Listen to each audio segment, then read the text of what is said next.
Written by Marlon Komar, CNN Style has launched a dedicated beauty section. Read more beauty stories here. For Chinese photographer Luo Yang, girlhood has a multitude of meanings.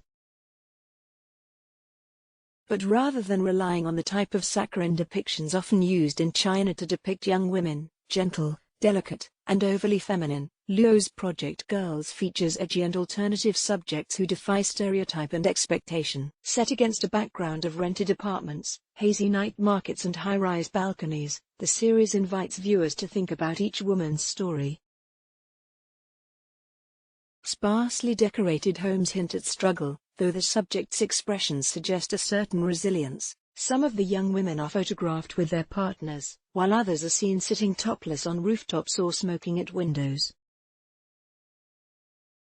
1/10, Peng Peng, 2013, by Luo Yang. Chinese photographer Luo Yang portrays edgy female subjects who defy stereotype and expectation. Credit, Luo Yang. My intention, for the series is to capture and keep the primitive, young state of women, which I think is beautiful, the photographer said in an email interview.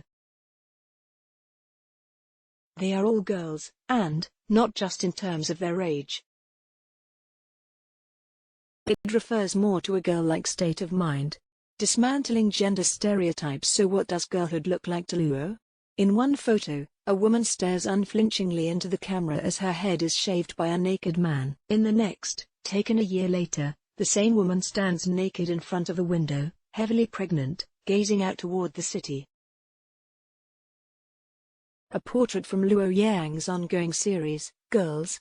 Credit, Luo Yang. Other images show young women in a variety of settings, smoking a cigarette amid hanging meat, flashing lace panties on a busy road or roaming Beijing with neon-colored hair. By offering intimate glimpses into her subjects' lives, Luo hopes not only to explore what it means to be a millennial in today's China, but to dismantle gender stereotypes that persist in the country. The Shenyang-born photographer began Girls in her early 20s while studying graphic design at her home city's Lushun Academy of Fine Arts.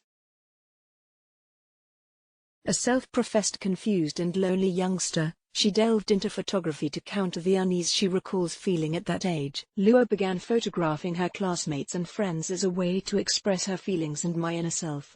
The resulting portraits show women who are strong and self-aware, yet vulnerable, reflecting the struggles of growing up in China. Many of Luo's portraits are shot against urban backdrops. Credit, Luo Yang. In China, there are many traditional definitions and limits for women, Luo said, attributing expectations to those in the country who expect women to be accommodating and dutiful, including parents and friends. Instead, I choose to show girls with body hair and buzz cuts because they attract me deeply, and, maybe because of our mutual protest against the mainstream stereotypes of women, said Luo, explaining that she often lets her own body hair grow out. Not all, the series' subjects, are completely mainstream types of girl, but most of them are very free and independent, and I see more and more of these girls in China as the times change. New Paths' individual stories of defiance can be found among the hundreds of subjects featured in Girls over more than a decade. Take, for example, Jele Kamau, a Tibetan girl living in West China's Qinghai province.